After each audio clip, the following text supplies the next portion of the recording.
como subir de cargo, ganhar uma promoção ou às vezes até um aumento, né? Você deve estar passando às vezes por uma situação difícil que você está tocando obra já tem um tempo numa empresa e você não é reconhecido, você não recebe um salário, você não aumenta, né, o número de obras que você toca.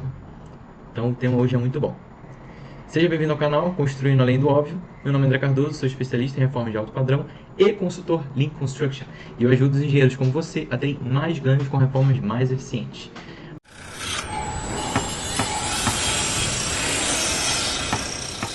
É como se destacar no mercado e na sua empresa. E é um tema que eu sempre tento trazer porque eu acho que é a principal mudança para você começar a ter obras mais eficientes. Se você não está motivado, se você não está engajado, dificilmente você vai ter uma obra produtiva e uma obra eficiente, né? Então, você é o primeiro ponto a realmente começar essa mudança.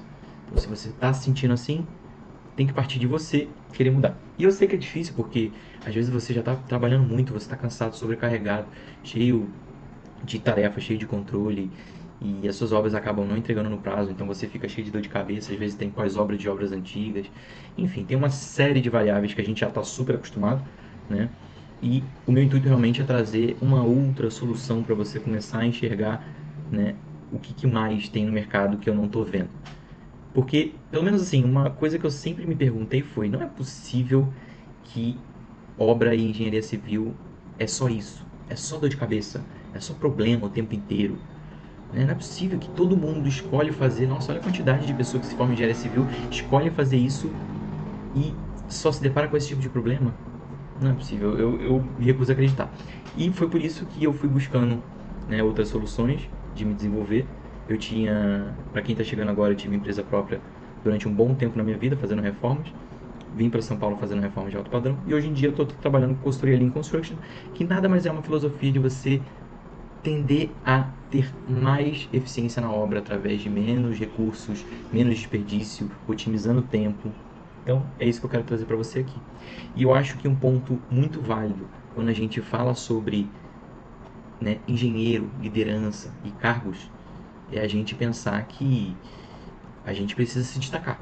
A gente precisa realmente trazer algo diferente para a gente poder subir de cargo, né? Não adianta você saber tocar as obras direitinho, só que a obra atrasar, né? Você achar que está tocando bem e você ter um monte de pepino no final da obra, porque o que acontece normalmente é isso. A obra, ela às vezes está fluindo super bem e realmente você vai reparar que você está cheio de BO no final da obra, né? Sem contar que o modelo de planejamento e de controle que a gente tem na obra hoje em dia é um modelo que ele acaba falhando em muitos pontos, porque a gente não consegue tomar escolhas a partir de alguns números, né? E a gente trabalha com engenharia.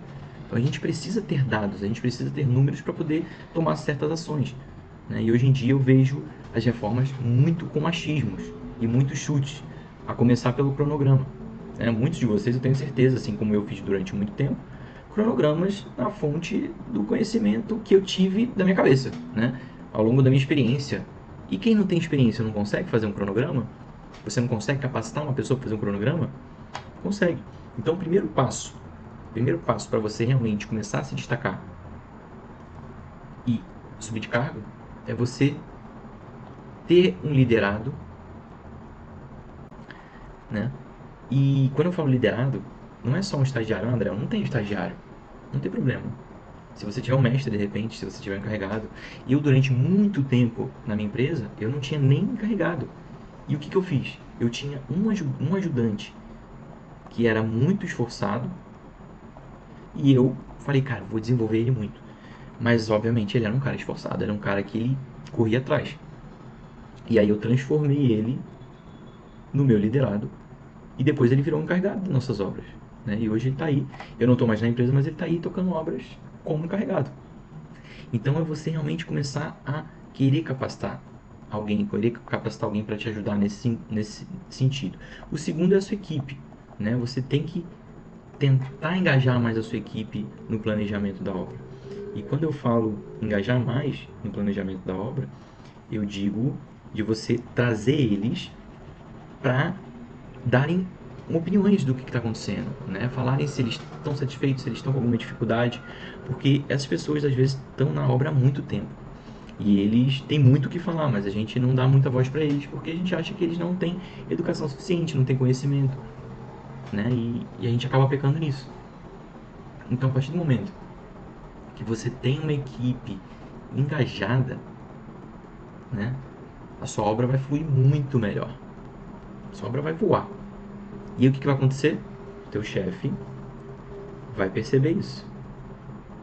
Ele vai começar a perceber o que está acontecendo.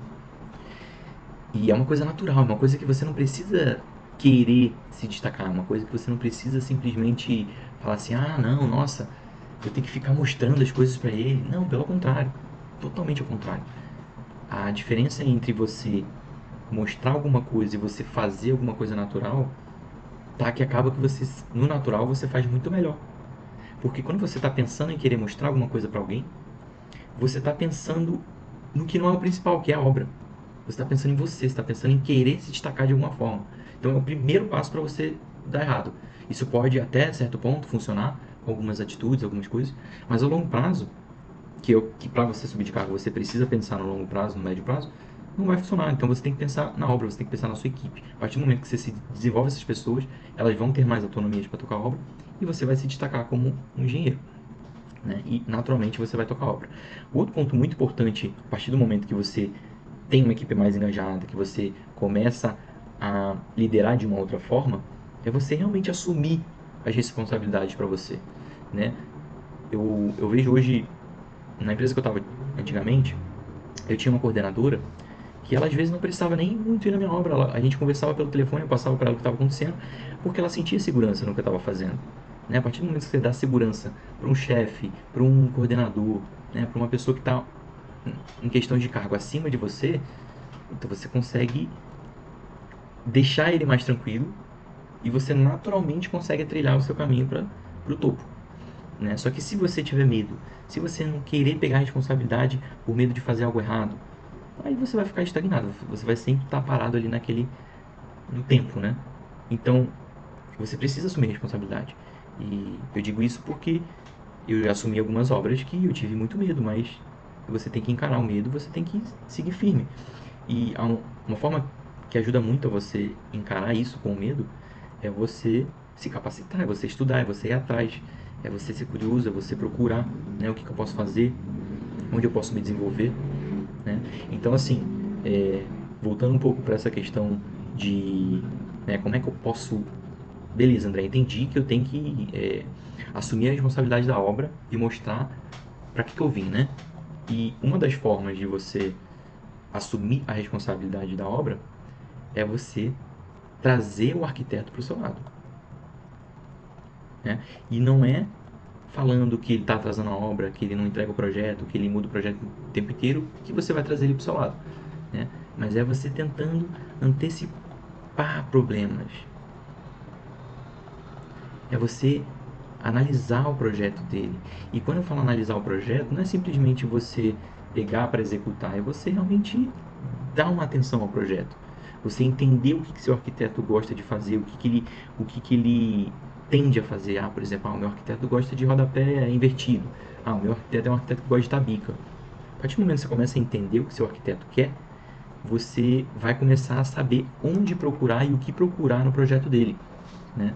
E o outro ponto muito importante quando você está entendendo o projeto é você entender se existem pontos que você precisa antecipar, como uma compra de um porcelanato que às vezes vai demorar para chegar, né?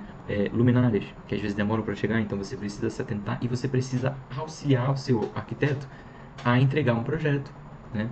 A cobrar do cliente, porque às vezes o arquiteto fica pendente do cliente e aí o que, que acontece? É uma bola de neve, porque o arquiteto não cobra do cliente e o cliente cobra de você que a obra não tá andando. Só que o cliente não sabe às vezes, ou até sabe, para ele, enfim, tanto faz, né? Ele quer a obra dele pronta, mas ele está precisando entregar uma informação para o arquiteto que está dependendo para te entregar um projeto, né? E aí ficam algumas situações de comunicação mal falada, né?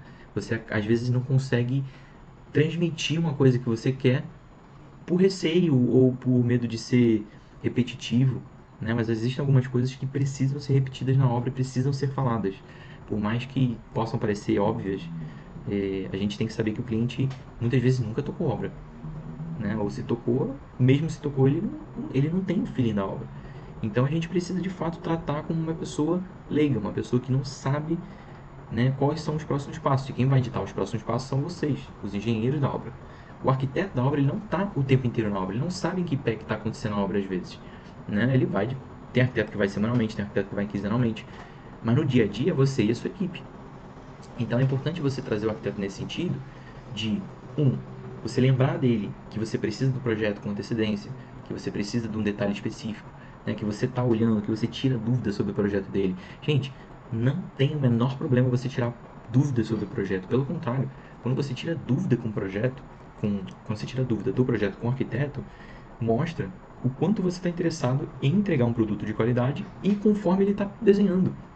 Isso causa uma segurança. E quando a gente fala de obra, a gente fala de segurança, a gente fala de confiança. E a única forma de você desenvolver esses pilares é se comunicando, né? Trocando informação. Então é importante vocês trazerem essa comunicação mais direta e menos texto e menos e-mail.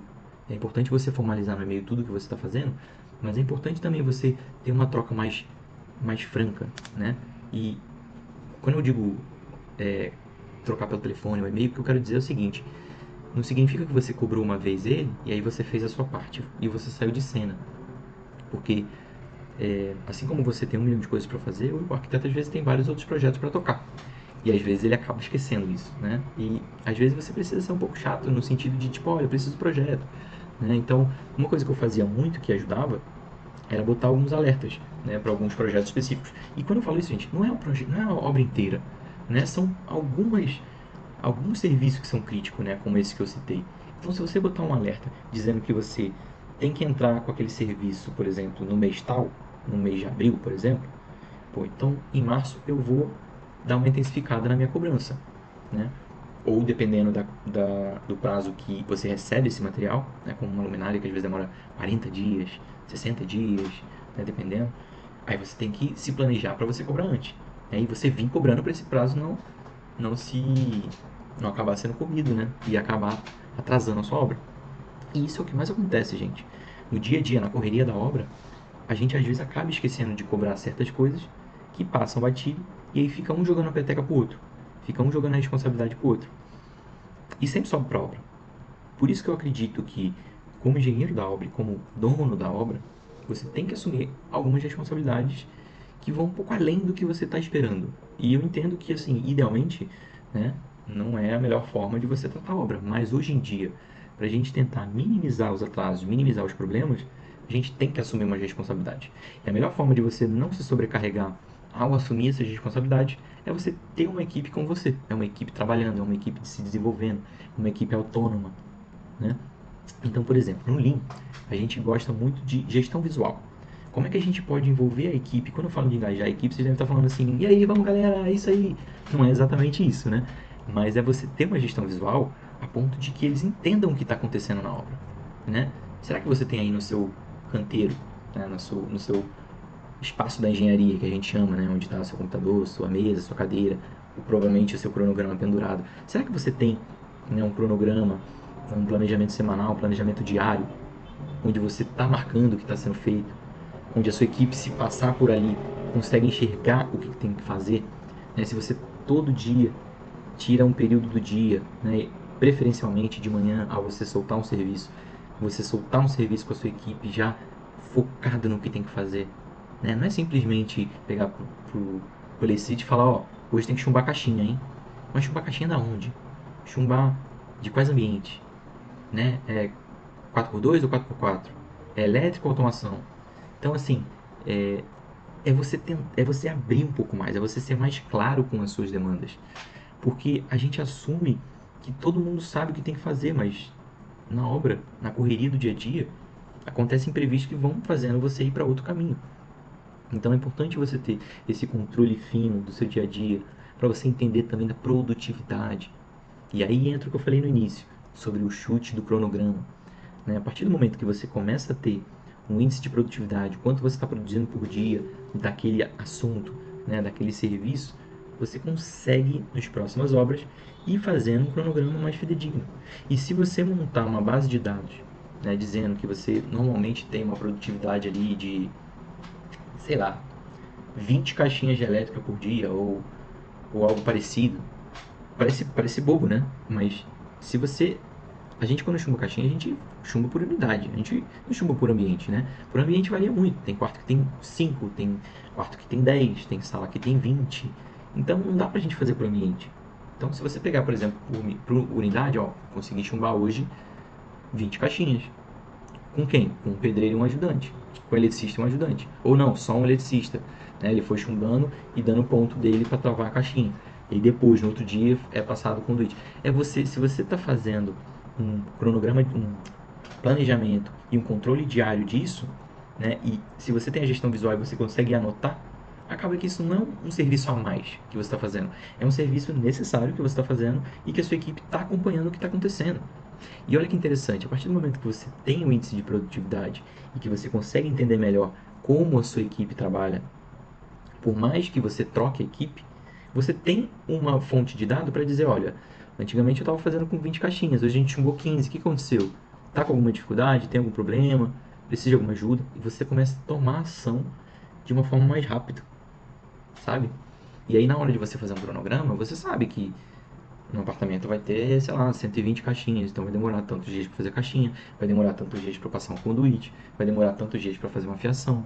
Então a gente começa a ter, né? E é importante vocês saberem, gente, que eu sei que é trabalhoso, né? Você, principalmente quando você não tem o hábito de você fazer todo dia uma reuniãozinha ali, né, de 10 minutinhos para passar a meta pro pessoal e para você acompanhar o que foi feito no dia anterior. Mas a partir do momento que você começa a fazer isso, começa a notar o que está sendo feito, começa a entender quantas pessoas tem, nossa, isso vai mudar muito a obra de vocês. Muito, muito. Assim, vai. E o mais interessante disso é que seu coordenador, seu chefe e até o cliente, se ele for na obra e ele vê um quadro, ele vai falar: nossa, tá tendo um controle fino, né? Tá tendo um cuidado, tá tendo uma preocupação.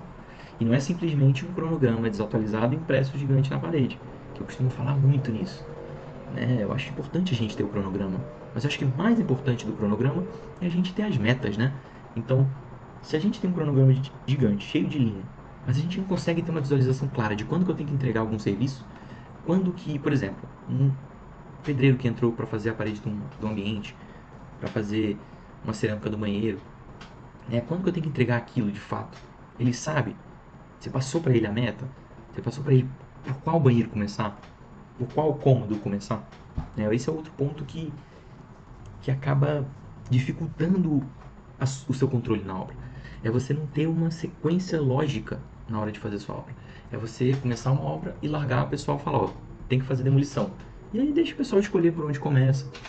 Né? Será que não vale a pena a gente, às vezes, começar pela cozinha? Que cozinha normalmente é um ponto crítico, que envolve pontos hidráulicos, envolve pontos de marcenaria, que às vezes você tem que deixar um ponto de talisca para a gente poder tirar uma medida com antecedência, que a marcenaria é um ponto que demora muito. Então é você começar a trazer esses tipos de pensamento e antecipar os problemas. Né? Você vai, ao antecipar esses problemas, você vai começar a ver que eles vão diminuir numa quantidade muito grande. Né? Eu sei porque eu tive uma obra de 1.000 metros quadrados que eu vinha antecipando o máximo que eu tinha. O máximo. Né? Então, para vocês terem ideia, a gente contratou uma marcenaria que demorava 150 dias para chegar. A marcenaria era uma marcenaria italiana. E a gente conseguiu fechar no prazo. Por quê? Por causa disso, porque eu comecei a cozinhar antes. Deu tempo da arquitetura, né, estudar o projeto, deu tempo da gente executar a arquitetura e bater com as medidas dela para ela poder executar. Né? E aí a gente levou para a marcenaria. A marcenaria fez o projeto de pontos, porque normalmente, né, em obras de alto padrão, não sei se vocês sabem, quem entrega os projetos hidráulicos e elétricos da cozinha, é, às vezes de closet também, é a própria marcenaria. Então, só que para eles fazerem esse projeto, você precisa estar com a sua parede rebocada minimamente, né? E muitas vezes o que você consegue antecipar é você tirar os pontos, né? Você vai tirar os pontos já do reboco, eles vêm, medem, eles vão tirar foto de como que tá, e eles conseguem executar o projeto. O projeto às vezes demora 30 dias. Então você vai vendo que vai comendo tempo. Então, 150 dias para produção, 30 dias para projeto, né? E aí o projeto começa a contar depois que você fecha com o seu cliente a marcenaria, que ele tem que pagar o sinal da marcenaria para começar a contar que eles vão ter uma data de medição, então eles agendam a medição, fazem o... Vocês entendem, assim, a quantidade de detalhe que se você não for parar para pensar diariamente, se você não começar a antecipar alguns problemas, você vai levar o prazo da sua obra sempre só empurrando? Então é isso que o ponto principal é esse, né? Se você de fato quer subir de cargo, se você quer ganhar um salário melhor, você tem que assumir mais responsabilidade, né? E é difícil, eu sei que é difícil, mas nessa dificuldade é que você acaba se desenvolvendo.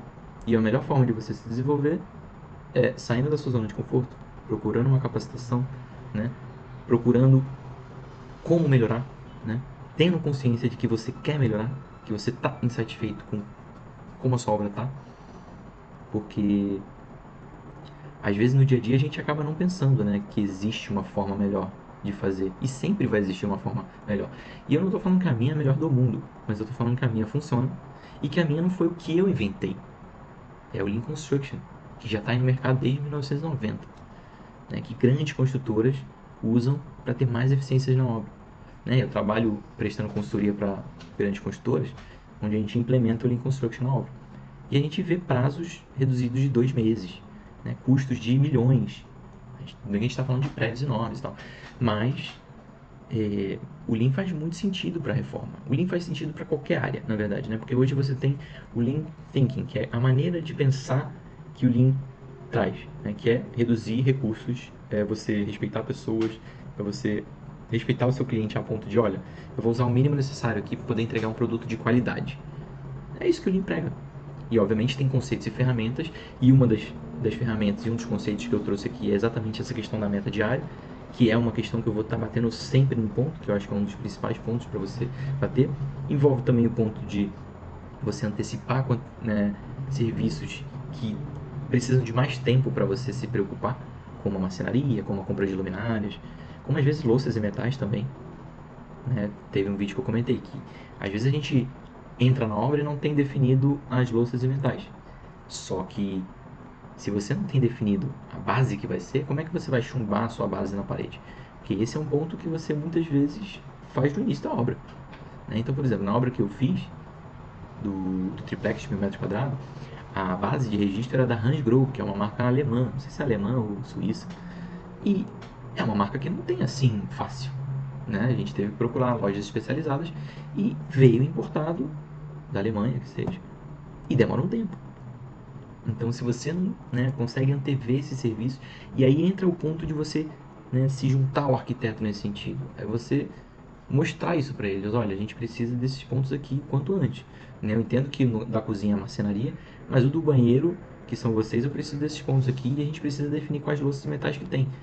Porque se for monocomando, se for parede de torneira, né, se for às vezes um chuveiro específico, por exemplo, os chuveiros que eu instalei da Range Rover, todos tiveram que chumbar uma base. Então, e você tem problema se você não deixar para, vou pedir o projeto depois, quando estiver mais próximo. Não, é você começar a planejar. E aí envolve a questão de assim, André, mas pô, como é que eu vou saber isso, né? Eu não sei, nunca trabalhei com reforma de alto padrão assim, com marcas Hansgrohe, que marca é essa?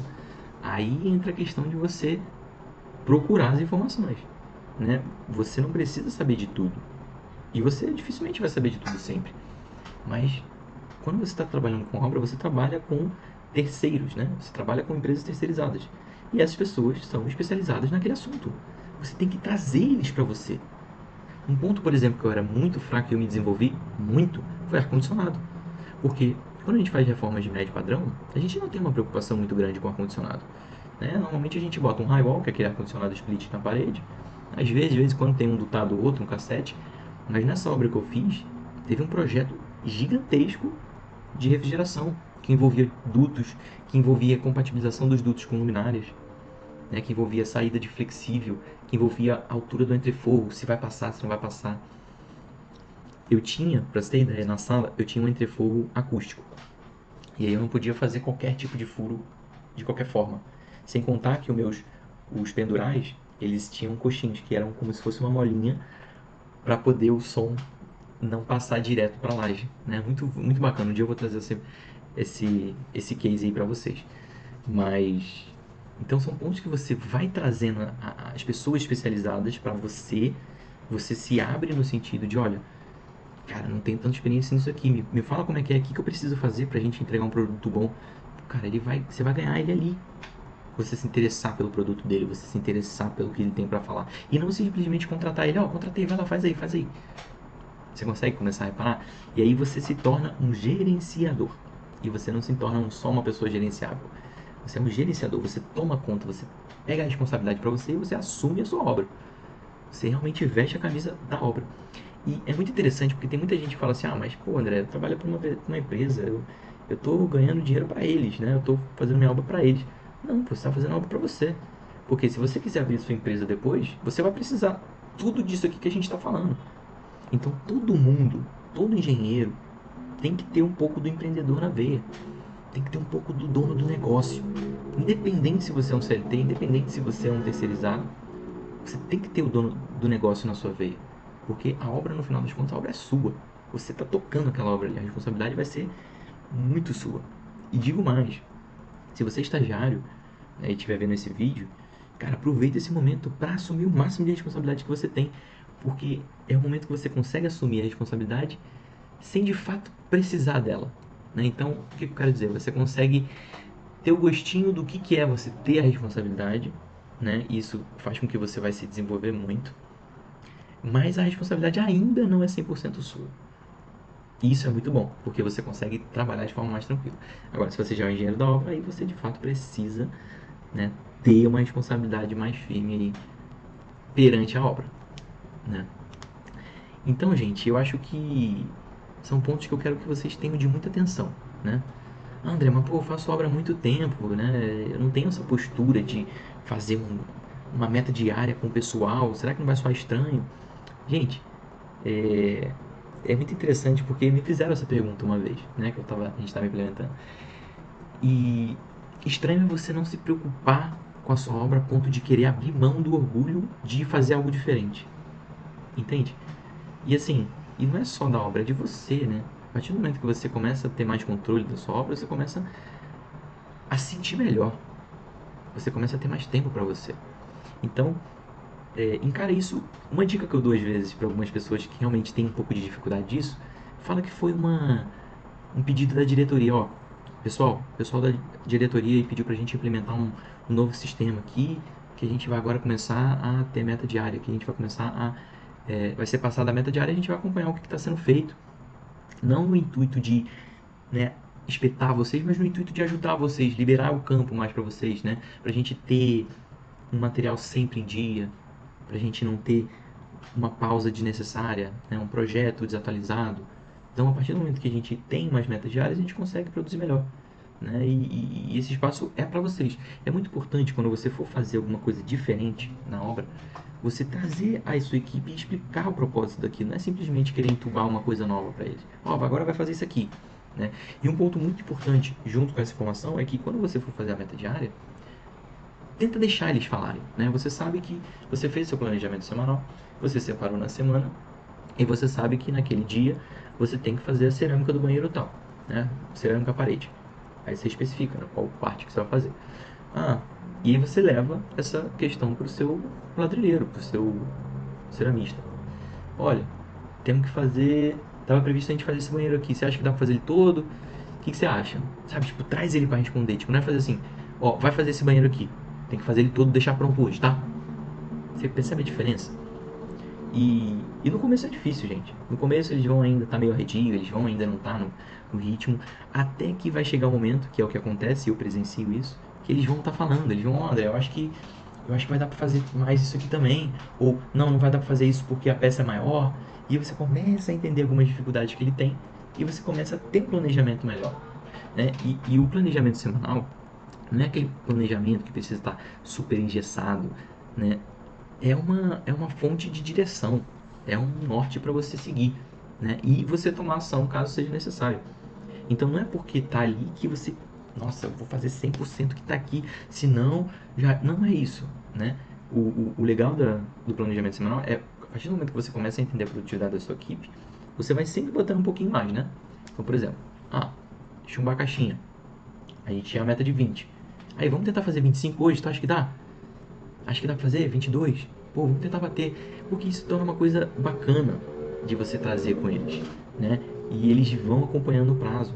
E é importante ter ali na parede, além daquele cronograma enorme, esses marcos de entrega, né? Ó, gente, aqui, ó, tá previsto pra gente começar a fiação essa data aqui.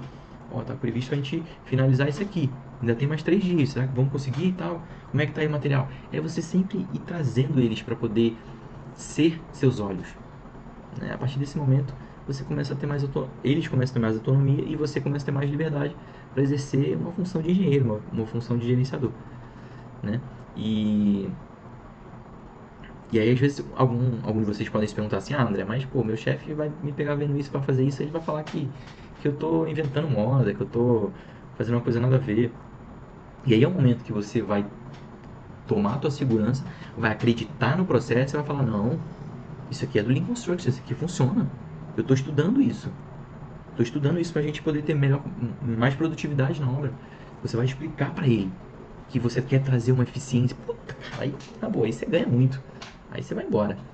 Aí assim, em 6 meses você já está com um aumento, com certeza absoluta. Então, vamos pensar em formas diferentes de trabalhar a obra, de trabalhar o nosso planejamento, nosso controle.